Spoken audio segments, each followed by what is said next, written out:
Hi guys. Um, I figured I would kind of explain everything about me. Um, my disability, my tracheotomy, um, everything that makes me an awesome motherfucker. Um, I have what you call spinal muscular atrophy. And basically, the nerves and muscles do not communicate the way that they are supposed to. And I cannot grow back any muscles.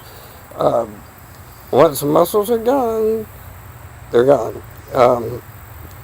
Rebuilding them is pretty much impossible, and that's why over the years there's like a very steady decline in what I can and cannot do, including why my voice is so low on here. Um, by the way, I do have a microphone, and I probably will start using it. I really wish I knew how well people could hear me. I'm not exactly sure how I'm doing volume wise, but over the last week I've been a bit out. Uh, I've had a couple of life changes that's had me on the edge, and my anxiety has been extremely high. So I decided that I would just kind of stop, just relax, play around, not take things as seriously as I usually do, and just relax. Um, Me and relaxation are not very good friends or anything like that. I live life incredibly intensely, unfortunately, and for the better. Um, Depends on your point of view, I guess. Um, Kind of sucks with relationships because uh, I feel like I have a very limited amount of time on this planet, so I am very intense about pretty much everything. Um, I wasn't supposed to see seven. Now I'm almost 40. That's great. But considering at least once a year, I get incredibly sick. Like last January, I got sick. And I have no clue how I survived it. I was genuinely surprised that I woke up during that week. Uh, that's as sick as I've been in years, and it really should have killed me, but it did not. And this is one reason that I do also believe in the spiritual side of things. Um, Whatever you believe, if you don't believe in anything, doesn't really matter to me. But in my point of view, there is without doubt more than us, or is us on a higher level that we simply don't understand at this time. I'm hoping one day that science will kind of figure out what's going on with us, as a race of people, as a species. Um, anyway, I'm starting to go off on a tangent, so fuck that.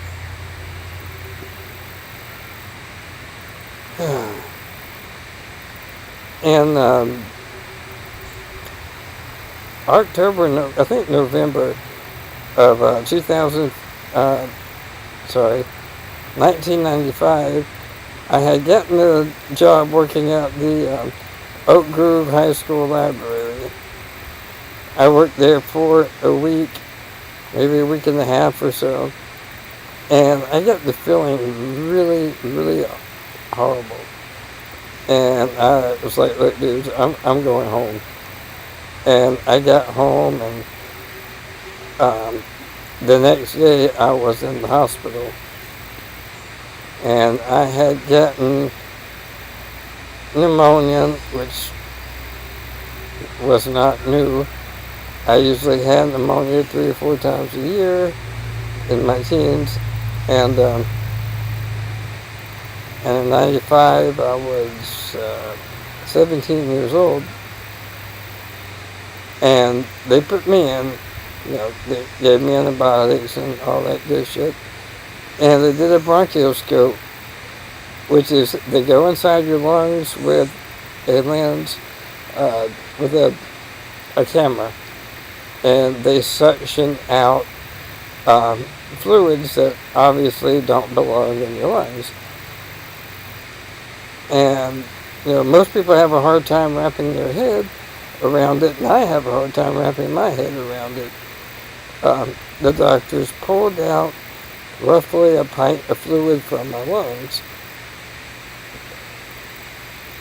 24 hours later, they did an x-ray, and my lungs were full again. So in less than 48 hours, I had two, and the second one also removed roughly a pint of fluid. So I was literally drowning to death. The doctor told me that if I did not get a tracheotomy, I would drown quickly. And I had a very difficult time with it. It really, really messed my head up quite tremendously.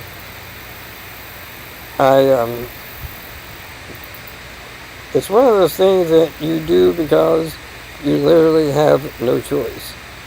And that's what I did. And with that came tremendous pain, because unknowingly the tracheotomy was actually on a nerve. They did not know this for 4 years. So I ended up taking Loratab constantly.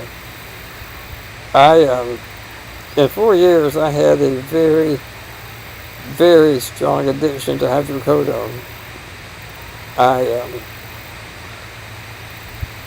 I went through about, at one point, I drank, I think it was the little half pint bottles.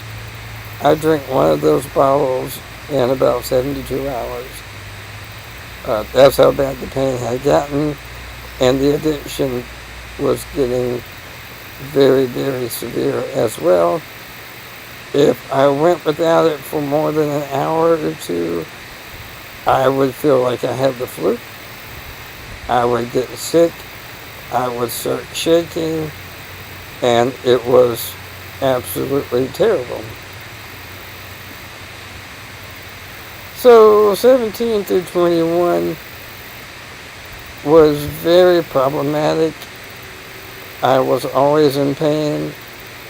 I was not in a very good mood. My thought process was very messed up due to high amounts of the hydrocodone. I was basically stoned for 4 years.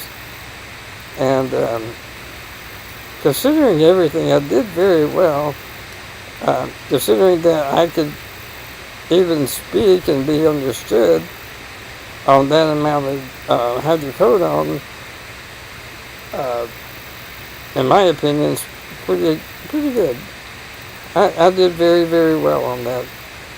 But needless to say, it was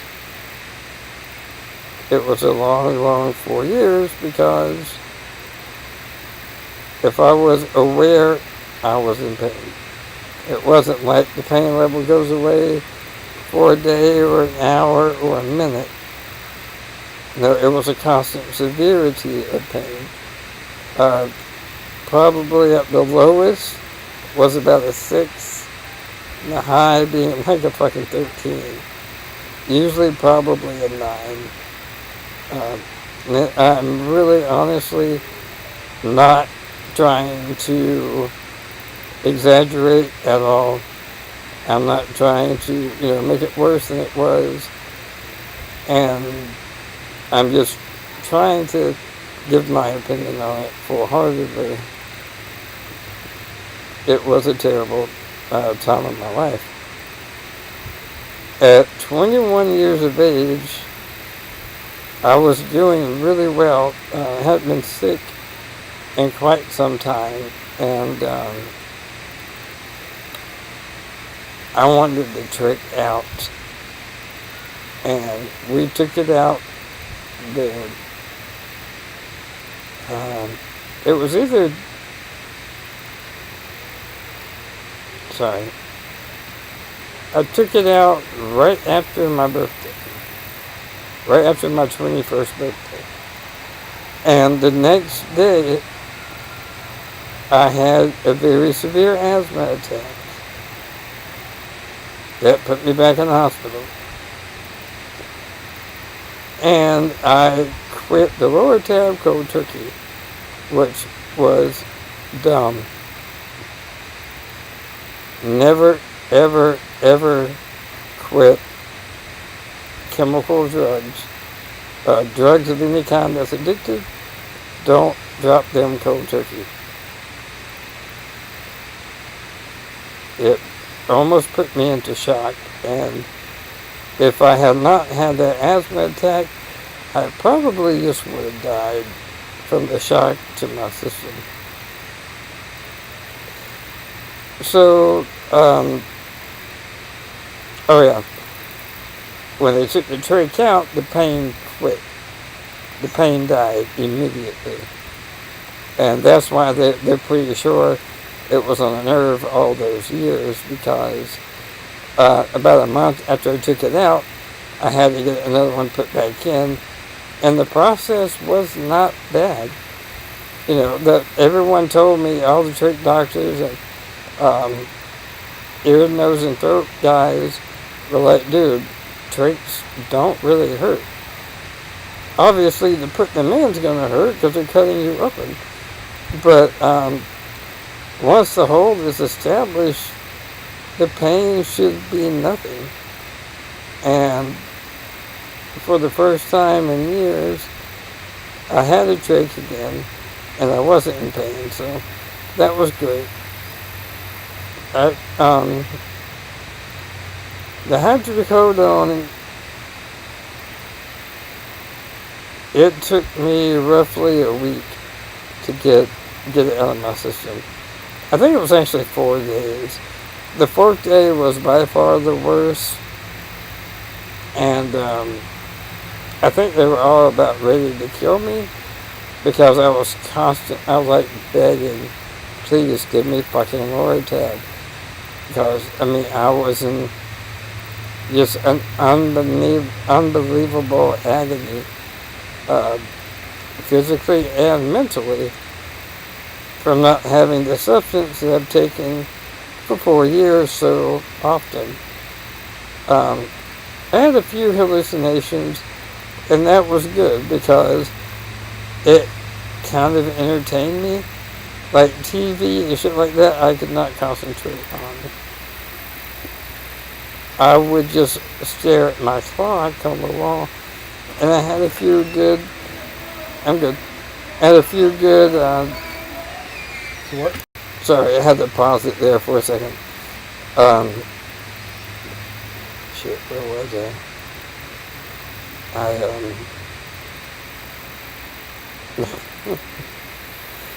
I forget where it was. Yeah, I don't really want to edit this, so anyway. I just go back to where I think I was. They put the trach back in me late December of 1999, and thankfully all the pain was gone. I did, however, get a food peg. The food peg hurt like a motherfucker. So, it was like You know, I healed my left arm, but I got an axe in my right arm. Um, I had the food peg, thankfully only about 6 months. That was pure misery. Um, I was excited to get the food peg at first because eating takes a tremendous amount of energy out of me. Um, Me eating a meal takes anywhere from an hour to 2.5 hours to eat because I'm very, very weak. And, my lungs are not terrific. They're not that good. So it's a lot of struggle, a lot of stress, and just plain tiring. Now I remember where I was during the during rehab, getting off the lower tab. The clock, the clock was awesome. The hands, the hour, minute, and second hands, they would come off the clock and like dance around the wall and things like that. It was very amusing. I knew it was, completely fake. So it was actually quite funny, and it kept me a little entertained. But that last day I was begging, and they brought me in a lower tab tablet, and they handed it to me, and I went to take it, and I just looked at it, and I realized, this pill is now my enemy. So instead of taking it, I put it in the plastic bag and kept it. Pausing a second there. My cat decided to jump over, scared herself, then went back to the banister. Anyway, thankfully I got the food peg out in about the summer of 2000, and then it took me about at least a year to recover, get my energy back, and then I did really well for a very long time. I didn't get pneumonia again until, I believe, 2011. I had met someone, got married, all that good crap, and was doing rather well. Got married in 2007, and she left in March 2011, and we filed the divorce in October of 2011. Since then, I've gotten progressively worse. I could use my arms. I could, get something to drink myself. Until 2003, I could feed myself. Now my arms are useless. My hands work good. My mind works very well. Other things work really good. But my arms and whatnot are they're useless now. So I have to have someone here at all times. Privacy is pretty much a joke, and it just is what it is. There's no reason to complain about it because it could be a lot worse. My life could have went into a lot of other directions. I could have died. This is what my life is. So I'm okay with it, and hopefully it will continue to go. I don't really have a lot of the things to fight for anymore, but I am doing my best. It really depends on my mental state and how hard the next round of, be it bronchitis or pneumonia or a sinus infection, whatever it is, it really depends on how strong that is to determine how much longer I will be here. I usually say every year at this time of the year, mid-September, that I really don't see myself being here for another round of fall. The fall and late winter are my enemy. I usually get sick, usually stay sick, like 9 fucking months of the year. It's just an overwhelming amount of time, and it really does get to me, obviously, which is why I've always used things like Facebook, started with the BBSs, because you can't keep this in your head at all times. It will destroy you inside out. And I use, especially Facebook, it's just my venting medium. I have to get out my anger, my frustration, my depression, whatever is eating at me. I'd rather take it out online than take it out around the people around me. Obviously, I'm human. I will take it out on people that love me and care for me. Nobody's perfect, blah, blah, blah. It's all an excuse, but it is reality no matter what.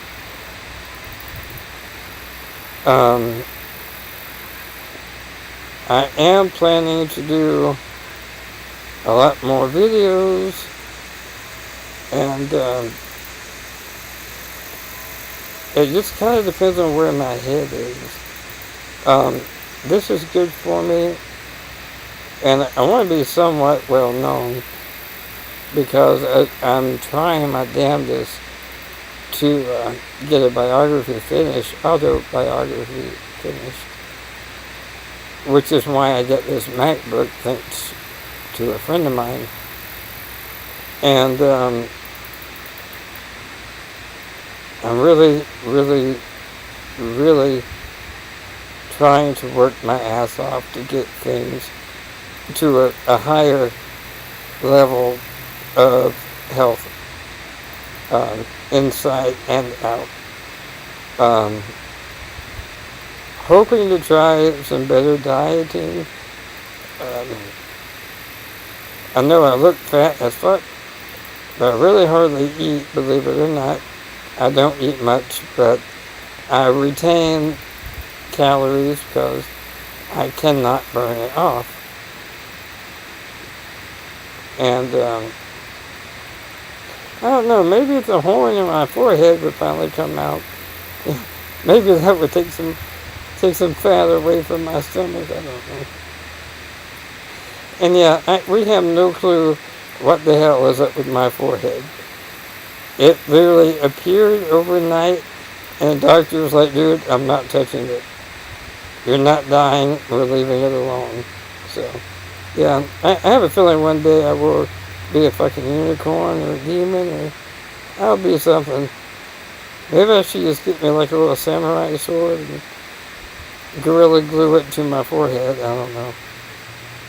Can't hurt. Anyhow, I'm done. I'm tired. I will talk to you guys whenever. You can ask me anything. I really don't care. I can't be asked anything that will embarrass me. And I like people to ask. When people ask, that means they're not dumb.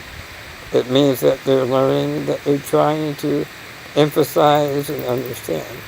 So, by all means, if you have a question, anything about me, my health, my mentality, anything to do with my politics or spiritual things, whatever, I don't care.